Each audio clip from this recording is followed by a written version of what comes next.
to the cloud. Okay. Just waiting for Facebook to pop up.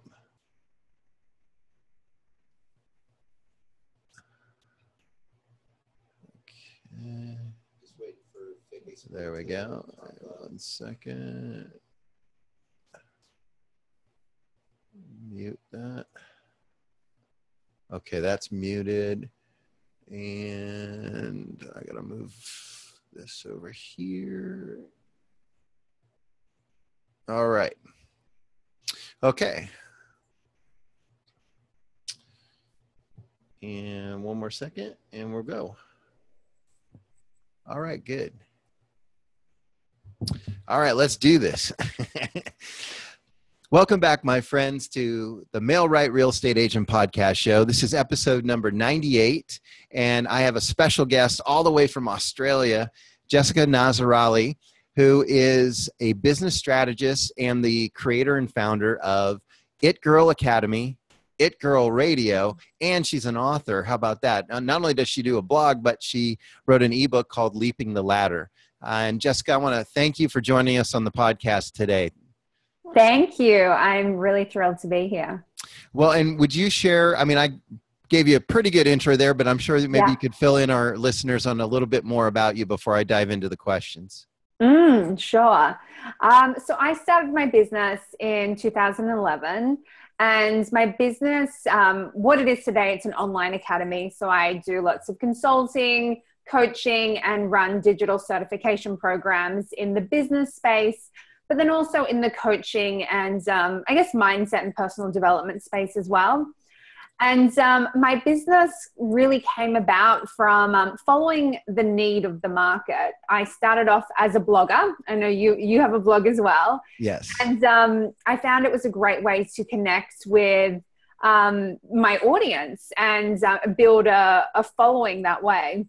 And it was from really listening to what people wanted and needed that I then started, I guess, coaching, and I moved into the coaching space. And then over time, my business has kind of grown and developed over the past 6 years, and to move into, you know, more of the digital courses and online certifications. So it's fun. It's exciting. I think whenever you start a business or start a venture, you kind of never know where you're going to end up. But it's been fun so far. Well, and let me take you back, because you kind of skipped over one of the things that I found interesting about your background. And so as you state, you came out of the university, graduated, and you were working in business development. Is that correct? Yeah, that was correct. Yep. And you were selling software? Yeah, so I started off in recruitment, and then I actually pitched my boss. I found, like, he was advertising a job, and I remember speaking to him, and I was like, wow, this job sounds way better than what I was doing at the time. So I pitched him on my lunch hour if I could have an interview, and he said yes. And then I was selling reward and recognition software to Fortune 500 companies for about 3 years. So the likes of like Ford and Cisco. It was a really good experience. I think sales is a great background to have, because whatever industry you're in, you're selling something. So it really taught me a lot. And then from there, I made the transition out into my business. Now, were you doing that all from Australia and just selling online, or were you actually traveling? I was traveling throughout Australia. I wasn't traveling internationally, but for people who are familiar with Australia, I had kind of the Sydney territory, then Melbourne and Brisbane. So it was like a 1 hour flight. It wasn't a lot of travel, but a little bit. Okay. So, and then at some point though, I remember reading about you that you were kind of starting to go a different direction with your life, and you started a health blog. Is that right? Yeah, so the blog I started was a health and wellness blog, and I started blogging because I wanted to, I guess, really connect with people. And I felt like what I was doing on a day-to-day basis, while I loved my boss, like I'm still friends with him, and I loved my team, I felt like the sales cycle was so long that it wasn't, I don't want to say it wasn't rewarding, but it just took a long time to really see your hard work pay off. You know, sometimes it would be a year would be early. Sometimes it'd be 18 months or 2 years. And I remember I had left my job and like, I don't know, a year later, this big account closed. And like my boss told me because I'd been working on it in the beginning. And I was like, oh, great. Finally. Because it was such a drawn out sales cycle, you weren't getting that recognition until quite some time. And I really wanted to do something where I was dealing, firsthand with people who were getting benefit from what I was sharing. So that's what I quite liked about blogging, that, you could share an article and get a positive response right away. And yep. I just thought, if I write an article and it helps somebody through their day in some small way, that for me just felt like a lot of meaning at the time, because I was kind of at a place where I didn't feel like I had that in my job on a day-to-day basis. But now your blogging kind of blew up into what became your coaching. And my question is, as a fellow blogger, what was your regimen? Like what were the habits you developed to get yourself to a point where you had that level of interaction with people where they took you out of blogging to the next thing in life? Can you talk about your blogging process a little? Sure. So I was blogging 5 days a week for 18 months. I was very consistent and I was just really focusing on giving value. And I think that's important. If you're, social media, blogging, building a relationship with your community, if you're consistent and you're regularly showing up, people will start to pay attention. And obviously, if you have good content as well, that's very important. So I did that. I was, showing up 5 days a week for 18 months. And then how many hours a day would you do? Oh gosh. It was taking me probably to write a blog post. It depended on the blog post, but 2 to 3 hours. I mean, okay. I got quicker over time. In the beginning, I took so long because I didn't really consider myself a great writer either. So it was taking me a while. I would say on average, probably 2 hours. Okay. But still not your whole day. So, I mean, no. What else were you doing in parallel with this blogging? What else was keeping you busy or bringing in the income? So in the beginning, when I just had my blog, I wasn't really making that much money. I had my day job, which was, I was still working my day job while I was blogging. So that was supporting me in that way. And then I would have some sponsored posts on my blog. Okay. And I was getting sent lots of, amazing free tickets to events and, cooking appliances and stuff like that, which was fun. It obviously wasn't paying the bills, but I guess it was recognition in some way, and it was exciting in the beginning. But how it turned into a business was after 18 months of blogging, people started to reach out to me and say, wow, Jess, you've built a following in this space. I'm a health coach. I'm a yoga teacher.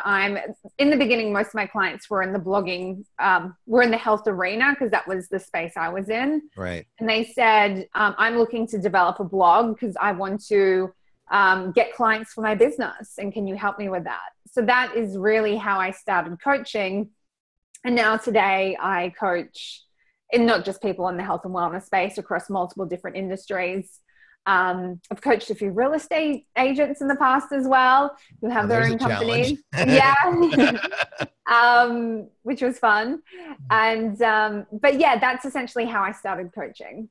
Okay. So, and I want to dive into the details of it in a minute, but for the broad strokes on the coaching, how did it go from, maybe you came out of the blog and you were coaching a few people that had asked you to do so to turning it into It Girl? It was a gradual process. It was definitely a gradual process. So to kind of talk through the progression, I was collecting emails, which is obviously very important no matter what business you're in, collect people's email addresses. And so I had been doing that with my blog, not really having a reason per se, but I was told to do it. So I did it. And then when I finally had this offer, I had something to email my list. I said, a number of people have reached out to me. They've been interested in having coaching to support themselves so they can learn how to grow a following, to attract clients to their business. I had this special offer, I emailed my list, and I got about 20 clients very quickly. Yeah. Because I had a list of about 2,000 people at the time. And so within about a period of 4 months, I was booked. Well, I had about 20 clients, so I couldn't take on any one-on-one clients anymore because I was still working my job. And then it was really a progression of looking at how I was working with those clients and what were their challenges, what were their, goals and desires. And then I realized, okay, my current coaching package was a little bit small, so I made it bigger. Then about 6-7 months after I first started initially coaching, I got to the stage where I could quit my job because I had kind of proven my business model, and my business was at the stage where it was actually hurting me still having my job because I didn't have enough time to work on my business. So that's when I quit my job, and for about a year, I just did one-on-one coaching because I think that's, it's important. It was kind of a great way to get an understanding of, what my clients were struggling with in a one-on-one setting. And then the following year, that's when I kind of started rolling out more of my group programs and certifications after I had, really spent a lot of time coaching people one-on-one. So that was the progression.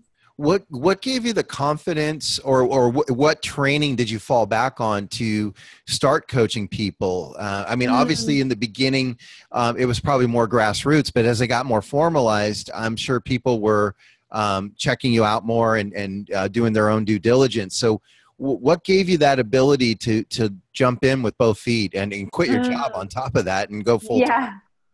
So I took, over the years, I've taken 3 coaching certification programs. One was a master coach certification program. And from doing that, that's how I came up with the idea of launching my own certification program, Coaching Mastery, which doesn't just cover coaching, but also teaching, consulting, and mentoring. Because I really feel having both the coaching and more of the advice giving modalities, that's what really helps people to get the best results with their clients. So I definitely had training behind me. And I think when you're, doing anything new, it's important to, get training or get support or have a mentor or someone who you can learn from, because like you said, it didn't really, it was new to me. I'd sold software before, but I hadn't, worked in this type of way. So I definitely had support, from taking those certifications. I also worked with a business coach early on, just to kind of help me to stay accountable and focus, I guess, on what I should be doing. Yep. So that really helped in the beginning. Well, you brought up something that I was going to ask you, but I'm going to change the question. I was going to ask you if you yourself got a coach, but do you seek out mentors and coaches in your life today? Yeah, I do. I definitely do. For different areas. At the moment, I don't have a business coach, but I have a mindset coach. And so if anyone's thinking what's a mindset coach? I guess kind of similar. Everyone kind of knows who Tony Robbins is. So it's kind of like that more deep and transformational work, working out, what limiting beliefs do you have holding you back? What stories do you want to let go of so you can get to the next level? So it helps your business, obviously, but you're not looking at financials per se, you're looking at your own, personal development. Right. Yeah. Well, and I would imagine that that's kind of reassuring to your clients to know that you yourself invest still in coaching and mentorship. You practice what you preach. So let's talk about It Girl. Now, first of all, I have to ask, is it for women only? Men have taken my programs in the past. So men definitely have. We're allowed? You're allowed. I just don't know if my marketing's obviously very much directed towards women. So women, and naturally my marketing's towards women, but some men have taken my courses and programs, and they're welcome if they can get over the pink and obviously the fact that it's called It Girl. Yeah. So I could become a certified It Girl? Yeah, you can. You Okay. can. Nice. That'll be a conversation piece. So tell me about the company though. Like what inspired you to gear it towards women and Mhm. what were you trying to solve? I mean, was there a pain that you were seeing in women in business that you were trying to solve? That's a really good question. Yeah, I get asked this a lot. Like, why do I market towards women? Because I could market to both men and women. Right. And the reason I decided to gear my marketing towards women is because I find that women face, to a certain degree, some different challenges to what men do. Yep. And I felt because I'm obviously a woman and I've gone through the process, I can tailor my courses and programs towards that. So, and it's funny, I work with my husband. So he says, well, men do have some of the similar things as well. And I said, yes, of course. But I think women can really, just go into a lot of fear and self-doubt. Yeah. And, not to say that men don't either, but like women can stay in that place for 6 months and like literally like not take action. And I think I do a lot of work with women around like their self-esteem, Okay. and getting them to a place where they do feel confident to go out and achieve their dreams. They do feel like they deserve whatever it is that they are working towards. So I do quite a bit of mindset work in my programs as well. And of course, like, yeah, men go through that as well. And it probably would be applicable to them to a certain degree. But I just find that, yeah, because I've obviously been through the process myself and I know what it's like, I can tailor, specific issues that I know women definitely do have to them. And then if men are having those challenges as well, like I said, they're welcome to take the program. But as I've mentioned before, it was a decision that I made, and it's I think it's worked well. I do have some colleagues that target both men and women, and it is if in the future I do like the idea of having programs that have both. It would be obviously under a different brand name. Sure. But yeah, for now I'm just going to focus on targeting women. Do you think, I mean, it's 2017, but do you think women are still dealing with the double standard and the glass ceiling? Is that still pretty prevalent in business?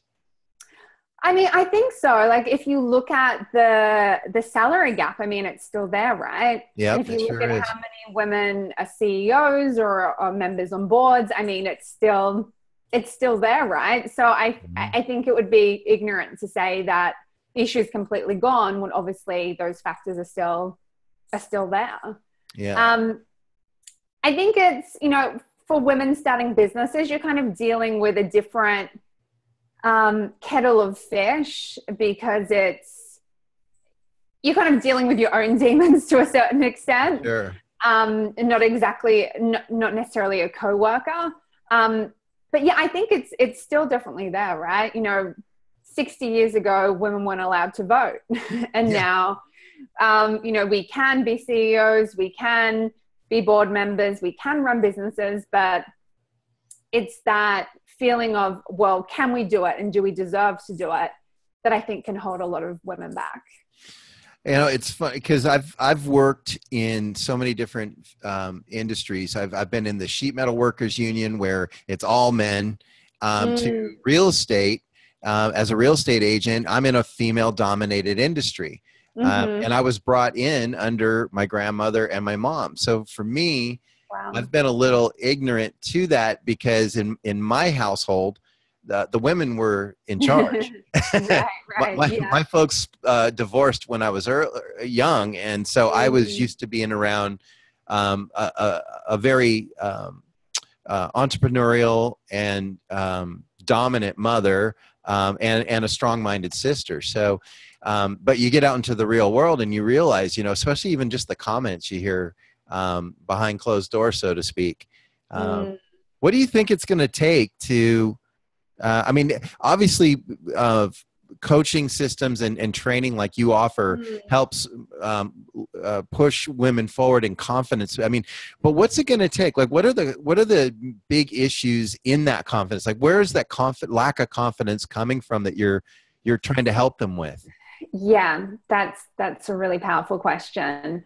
And I think for each person, it comes from a different place, right? So if somebody listening to this right now feels like they're lacking in confidence, lacking in belief in themselves, and then that obviously then translates out into the world, I recommend that you spend some time work out yourself, like, where does it come from? Right. Because it could come from your mom, it could come from your dad, it could come from something that happened in primary school, it could come from like a past relationship. So and a really simple exercise is simply to, grab a pen and paper, grab like a book, and you can write down, like, just write at the top of the page, why do I feel that I lack in confidence?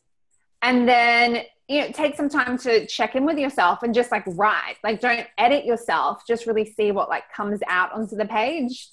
And you'll be surprised at what comes up. It could be a memory, like I said, from 20 years ago that, like, you're still really holding on to. It could be something that happened most recently.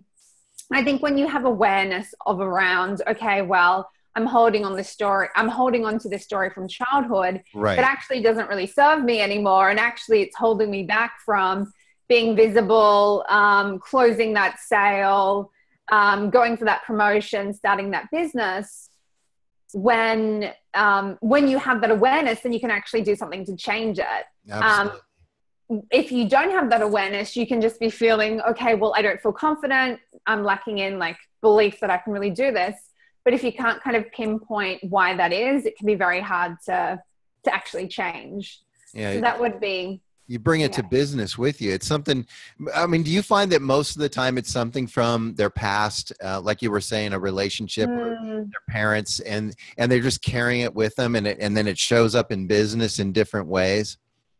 Yeah, definitely. I find it's usually a lot from childhood. So, a lot from, say, under 12, and then maybe some stuff that, like, maybe happened in middle school or high school, that you can be still really holding on to. Yep. And it's affecting you today. And it's crazy because it's like, okay, well, I've done so much to get to where I am. But then there's, like, one conversation or, a bully from primary school or something is, like, still really preventing you from moving forward. Yeah, so I would agree. Yeah. Yeah, I belong to a CEO mastermind group, and I'm always amazed. I'm sitting around a table full of men and women that have bigger university degrees than I do, and they own bigger companies than I do. But when we go around the table, you start hearing the problems, and it's like, wow, I've had that problem, or I can relate to that problem. Everyone at their core, they have some basic relatable problems. And I think I see that in that group too, that until you get past that, or resolve that, may be a better choice of words, you're going to continue to deal with that as a limitation or a limiting belief, at least in business. So I think it's great that people come to coaches and mentors like yourself and realize that that's probably the starting point, even though they probably want to dive into how do I make $1 million this year? You're taking them back to where they're going to resolve the issue first so they can make maybe $10 million if they, okay. Totally, We're going to take a quick break for our sponsor, and then we'll come back and ask some more questions. And I want to let our listeners know again, if you're just joining us, you're listening to me, Thomas J. Nelson. I'm a residential realtor here in San Diego, California, where I'm never too busy for your referrals. And my special guest today is the one and only Jessica Nazarali with It Girl, or I should say not with, but the founder and creator of It Girl. We'll be right back. All right, we're coming back, and we're going to dive into some more questions with Jessica. Jessica, I wanted to ask you now, It Girl itself, I was looking at your website, and you offer coaching mastery courses, business mastery, and personal. So the coaching mastery, are you teaching people actually how to become their own coaching business?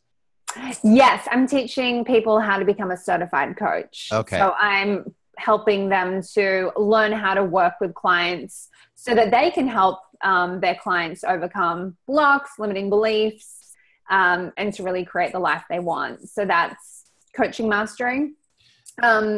Yeah, I can go on if you want. Yeah. Well, I wanted to ask you on that too. Are Yeah. you able to train people how to be a coach in any field, or is it in certain fields? That's a great question. So we have a variety of different specialization tracks. So we have health, wellness, business, marketing. What else do we have? Career, mindset, confidence, sales. So yeah, quite a variety. We've got, I think, about 10 in total. Okay. Now, Yeah. are you doing all the training, or do you have other coaches that work with you? I have other guest experts as well. So yeah, Okay. it's not just me, because obviously I have experience in sales, but I haven't been a sales coach. So I have a sales coach expert who takes that part of the course. Gotcha. Okay. Mm-hmm. And then, and earlier I felt like I cut you off. Were you going to say anything else about the coaching aspect? No. Okay. That's fine. And continue on. So the business mastery then, and yeah. that's for someone that owns their own business already or wants to start a business, or both? It's for both. So it's for people who maybe they have a business, but they're not getting the number of sales, clients, and referrals that they want. So they're looking to really kick things up a notch, or people who are just starting out. It's for people who want a steady stream of customers and clients, and they are open to using online marketing strategies to get those clients. Okay. So do you see a common thread in people that come to you with business challenges? Like, now we've discussed, obviously they need to get past the what they're carrying with them, their baggage or their head trash. But beyond that, like, do you see some common challenges that most entrepreneurs hit you with, like your top 5 type of thing? Yeah, I mean, it is probably like, how do I get more clients, right? Everyone wants more sales. Everyone wants more clients. So lead generation. Yeah, that's probably the number one. Number 2 would be like, how do I make more money without working more myself and like making my life easier? Right. So putting in place some structure and systems. Yep. Because I usually find that people it's like, I want leads, like I want clients, I want referrals. They'll get that happening. And then they're like, oh my gosh, I have too many. Well, not too many, but I've got a lot, which is great. But now I don't know how to organize my time. And now my back-end systems aren't set up and everything's crazy. So I'd say that's probably then the next challenge after the not having enough leads. And then after that, I would say probably, yes, scaling in a way, like I mentioned before. So yeah, you can continue to get lots of leads, but you have the system set up so you can work with more people. You can hire people so you're not having to do all the work as well. Yeah, that would probably be getting sales, then getting the system set up, and then being able to scale and still have a life in the process as your business grows. So you help people with boundaries. Would that be fair to say? I do, actually. Yeah, I do. Boundaries as in how people kind of interact with their clients and, what isn't acceptable, so to speak, as well as, having the actual systems and structures set up. So there is a process.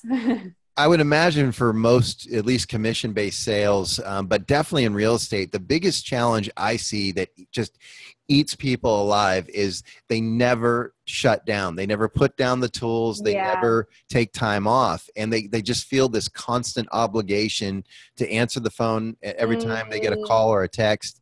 And I think that's one of the number one reasons people burn out in real estate. We have a growing from 80 to 90% failure rate in the United States. Wow. That is to say that the agent that gets his license today, in 4 years, when it's time to renew that license, 80% of those people will never be around to do so. And the majority of them in the first year is when they quit. And it's, as you were talking about, they don't know how to generate leads. When they get them, they don't know how to manage their time. And then if they do manage to get it going, their home life suffers. Yeah.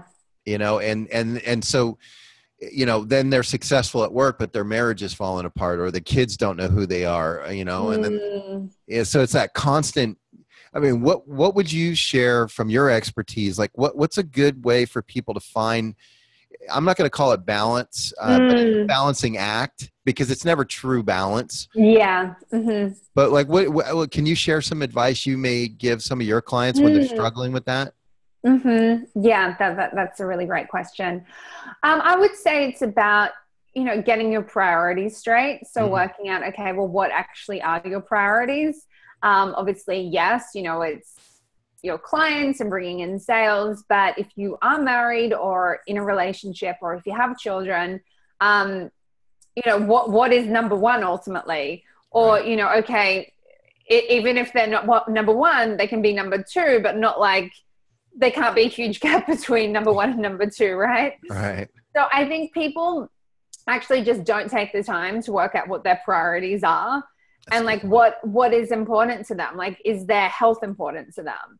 Right. Is there, are their relationships important to them? And if they're saying yes, but then you look at their calendar and they're not actually planning in time to go to the gym, to make sure there's healthy food at home, to spend time with their partner, to spend time with their kids, it's not going to happen. For busy people, just like really scheduling everything, I think works well. So it's like, okay, Friday night between 6 and 9, we're going to go out to dinner and I'm going to leave my phone at home and I'm just going to spend time with you.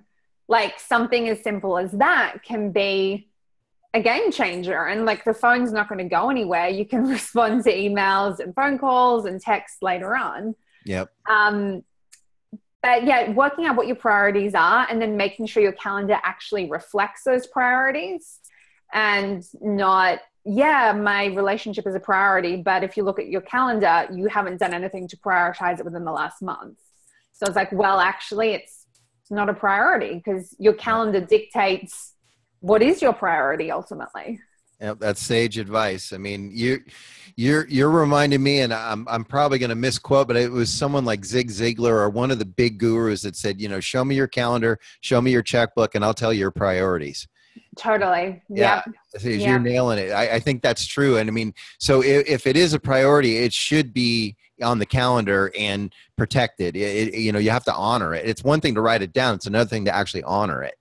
Mm-hmm. Mm-hmm. If it's not on your calendar, it won't happen. Right. it just won't. I find if it's not written down, whatever it is, a goal, an appointment, it in my brain, it doesn't happen. Yeah. Yeah.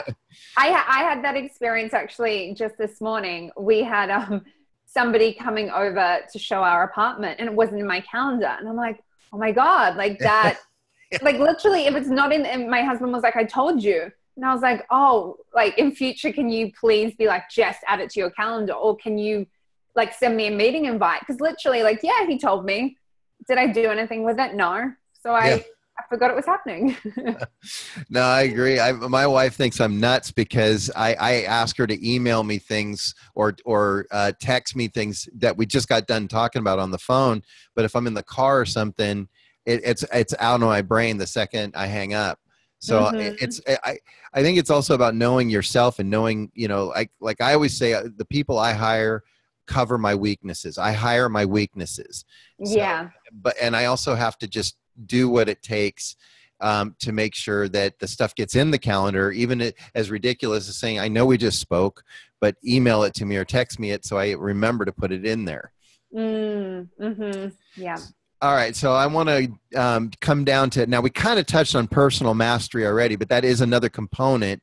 So if people don't necessarily want to come to you to become a coach or to work on their business, they can still come to work on their personal life. Is that correct? Yeah. To really help them, I guess, go to the next level in their mindset, really. So to break through whatever barriers that they may have that are preventing them from, having the success that they want, whether that's, finding a loving relationship, being, a goal weight, having the success they want in their business. Because, there can be, you can have the best business strategies, you can have the best sales system. But like I mentioned before, if you have a self-belief issue, a confidence issue, if you have something which is holding you back that you're not addressing, the best sales closing skills, the best marketing isn't going to overcome that. So yeah, personal mastery is for anyone who feels like they are, I guess, blocked in a certain way, or something's holding them back from going to the next level in some area of their life, and they're wanting to dig a little bit deeper to work out, what exactly that is and how they can overcome it. Have you had people go through more than one of those mastery programs? Yeah. I mean, I have people that go through all of them. Oh, really? Cool. Yeah. Wow. So they go personal, business, and then eventually they decide, hey, I want to coach. So I'm just thinking of somebody recently who joined all three. So yeah, she joined business mastery. Then she took personal mastery because she knew there was some other areas that they wanted to work on. And that's a smaller course as well. And then she's recently joined coaching mastery. So yeah. Well, I'm going to ask an obvious question, but just to be clear to our listeners, each one of these mastery programs is a different experience as far as what they're learning and what they're addressing. Totally. Yeah. So coaching is around coaching skills. Business is around business building. We do address some of the mindset in there as well. And then personal mastery is around just mindset, overcoming blocks, confidence, self-esteem, that type of thing. Yeah. I wanted to ask you, let me just ask this: what is Divine Living Academy? Is that different than the personal mastery? Yeah, so that was a coaching certification program I took a few years ago. Oh, you took? Okay, yeah. I wasn't. Yeah. Mm-hmm. You have a ton of bio, and I was doing a lot of homework on you, and I thought that was something that you offered, but that's something that you took. Yes. Okay, gotcha. Yeah. Mm-hmm. Okay. Well, then let's shift gears, and I want to ask you about your nonprofit, the It Girl International. Can you tell me a little about that? Because that was pretty exciting when I read about that. Yeah, definitely. So I started It Girl International last year after I found out a statistic which I found quite shocking. And that is 70% of the women in the world live under the poverty line. Yep. And that just really blew my mind, as I guess, someone who lives in a Western country, you just don't get exposure to that. Right. And, I love my clients and I love my programs, but, let's be honest, the people who are taking them are people who can obviously afford to invest in that level. Right. And so I think, it's really powerful, somebody, stepping into their power fully, or, going out there and creating a business or becoming a coach. I think that's great.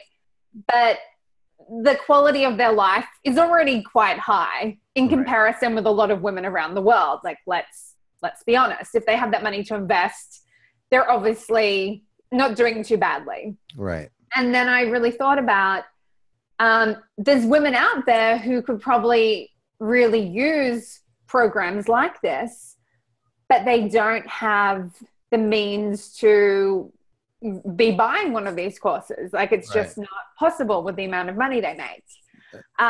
So I decided to create a course, which is it's complimentary to take. And it helps women to make $3 to $5 an hour online through becoming a freelancer or a virtual assistant, doing, graphic design work or assistant work online, really. And $3 to $5 an hour doesn't seem like a lot, but say for somebody in the Philippines, like, that completely changes their life. Right. And they can work from home, so they can be, close to their kids. It's almost like if you're making that amount of money in the Philippines, you're making an equivalent over here, like a 6-figure salary. Wow. So you're doing well. Right. How do you reach, I'm sorry to interrupt, but how do you reach these people, and how many countries are you reaching right now? So at the moment, we've chosen to start off in the Philippines, just because it was kind of close to Australia. They're also quite tech savvy. Okay. So it was not, you're not kind of needing to teach the tech and then also teach this as well. It just seemed like one of the easiest markets to test this out in, and then we can expand into others. Makes sense. So at the moment, we're in the Philippines. And how we reach the people over there is we actually went over there to launch the program in July last year. So we met yeah, we met a lot of people on the ground and kind of got connected with organizations that can help put us in touch with people. Yes, that was essentially how we got started. What's the response been like, or have you had any success stories from it yet? So yeah, we've had some great success stories. We've had women go from, you know, working in a call center to being able, like, to creating a business where they're working from home, where they can be around, you know, their children. They're not having to commute for like 2 hours a day. Oh, wow. Yeah, like that is really powerful to hear stories like that, because the people over there who work in call centers, they're also typically working US time. So that's like their evening. They also have to work public holidays. So you heard these stories of people who used to work in call centers and it was like, yeah, I never got Christmas off. I never could spend Christmas with my kids because I always had to work. If there's a cyclone happening in the Philippines, which happens quite often, like they still have to somehow get to work, which is crazy. Yeah. Yeah, it's not like, no, stay home, it's not safe. It's like, no, like you have to somehow work out how to get here. Oh my God. We take so much for granted, I swear. Yeah. Wow. I know, right? Yeah. So well, that's amazing that you're impacting and improving their lives like that. I really liked reading that about you. It's always good to see when people are doing well and then they start doing community outreach and giving back, and that's global. So that's I just wanted to bring that up because I thought it was a cool thing that you were doing. Thank you.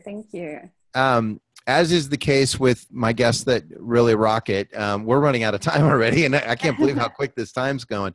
I want to ask you a few more questions real quick, just of you personally.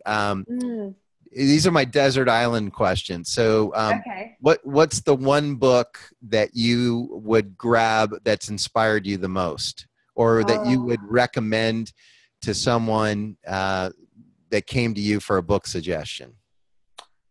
Oh my goodness. In my courses, I have like a really long book recommendation based on like different categories. Gosh, only to choose one. I really love the book Leveraging the Universe. It's by Mike Dooley. Have you heard of it? No, that's why I love asking this question. I learned so many book recommendations from this.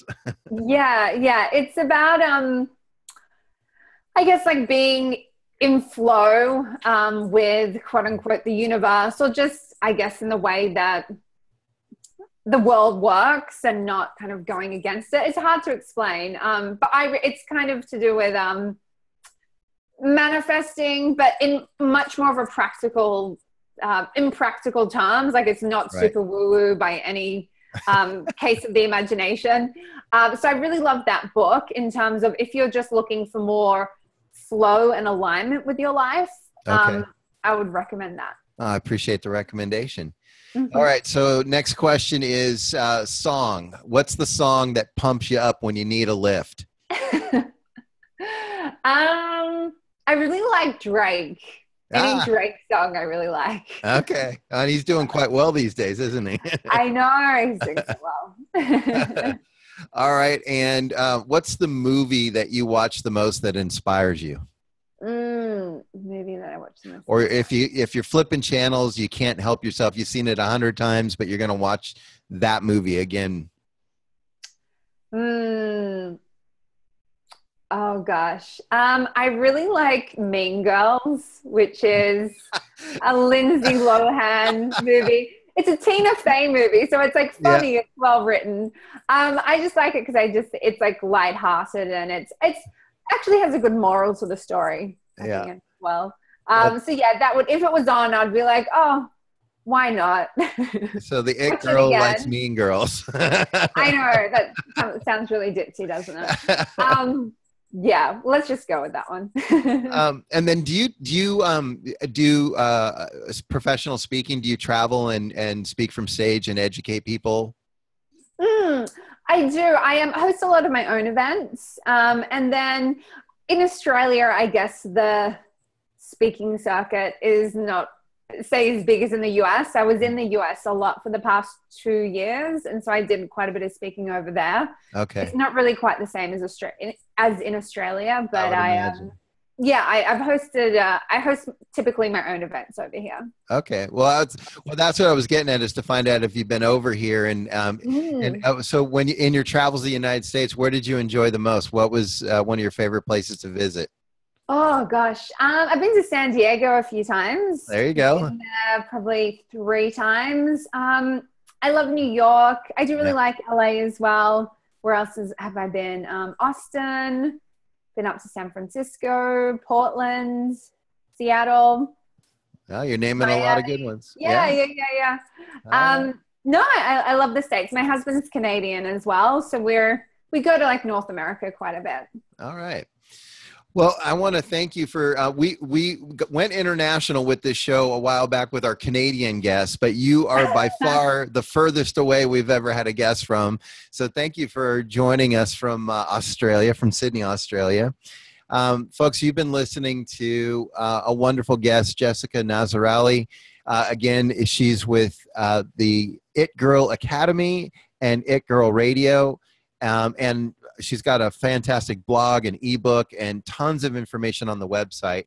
But if people wanted to reach out to you and maybe they can't make that phone call over to Australia, what are some other ways they can reach out to you online? Sure. So you can go to itgirlacademy.com. So that's where you're going to see like all my courses and programs. You can also go to jessicanazarali.com, which is my own personal website. And then if you just Google Jessica Nazarali, you'll see all my social media platforms and channels. I'm the only Jessica Nazarali in the whole world. So great for SEO. What's your main, is it Facebook, or what's your main social media? Probably Facebook or Instagram. Instagram and Facebook. Okay. Wonderful. Well, you've been an exciting guest, and I wish we had more time because I had a few more questions to get to, but I want to respect your time as well. And just thank you for joining us today, and we appreciate the information you shared. Thank you so much. It's been so much fun. All right, folks, we'll see you next week on the Mail-Right Real Estate Agent Podcast Show. Don't forget to subscribe and download off of iTunes and Stitcher. And don't forget, we always love getting your comments. It lets us know how we're doing. It also shows our guests that we're actually reaching an audience, so they want to come on and join us. So we'll see you next week on the Mail-Right Real Estate Agent Podcast Show. Bye-bye. Bear with me here. I got to shut us down.